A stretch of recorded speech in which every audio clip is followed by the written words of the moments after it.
საქართველოს პატრიარქის აღსაყდრებიდან 34 წელი გავიდა. უწმინდეს დეონეტარესი მილოცავს დილიდან სამების საკათედრო ტაძარში იღებდა, სადაც საზეიმო წირვა ლოცვა აღევლინა.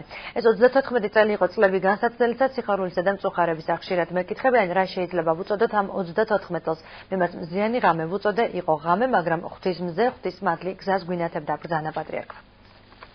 ჩვენი გზა ერთადერთი. საიუბილეო წირვა საქართველოს პატრიარქმა წელს 34-ჯერ ჩაატარა. ილია მეორემ აღსაყდრებიდან დღემდე განვლილ პერიოდს მზიანი ღამე უწოდა, როგორც ღვთის მადლით განათებული გზა, როცა შენდებოდა ტაძრები და ქართველები მისი მეშვეობით მთავარ სალოცავს ემსახურებოდნენ. მე უწოდე მზიანი ღამე.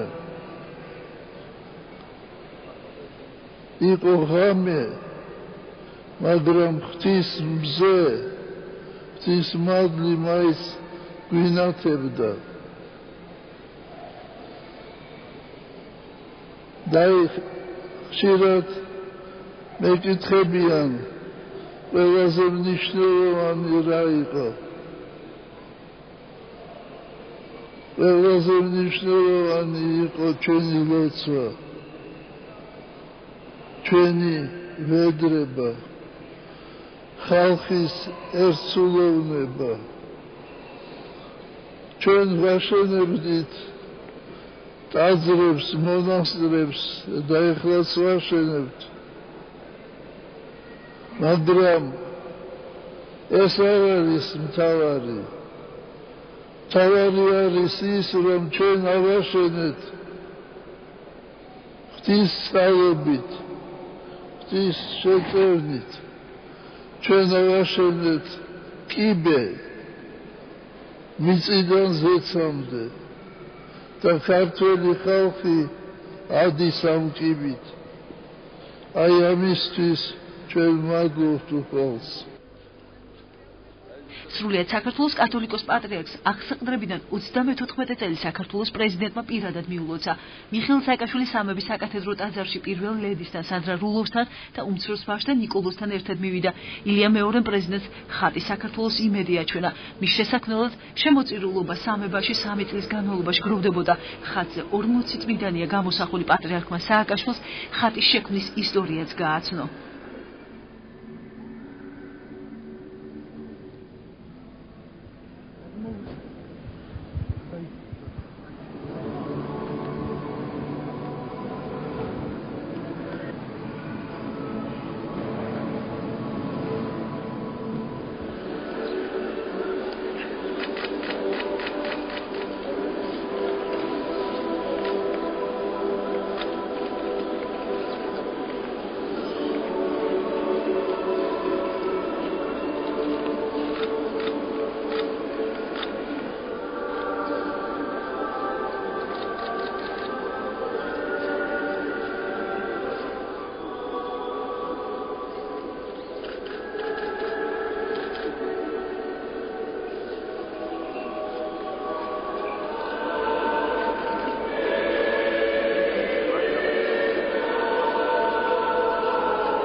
ტაძარში უწმინდესთან მისალოცად მივიდნენ დედაქალაქის მერი გიგი უბლავა, საპარლამენტო უმრავლესობისა და უმცირესობის წევრები. კომუნისტური ბნელეთიდან საქართველოს ქართველიერი ხელახლა იშვა. ამ ხელახალი დაბადების ავტორი არის მისი უწმინდესობა, მთელი თავისი ღვაწლით და მრავალწლიანი შრომის, ლოცვის, დიდი მოთმინების წყალობით. მე მინდა მიულოცო დღევანდელი დღე მას სრულიად საქართველოს და დღეგრძელობა. დიდხანს სიცოცხლე, აქტიური მოღვაწეობა უსურვო ჩვენი ეკლესიის და ჩვენი ერის გასაძლიერებლად.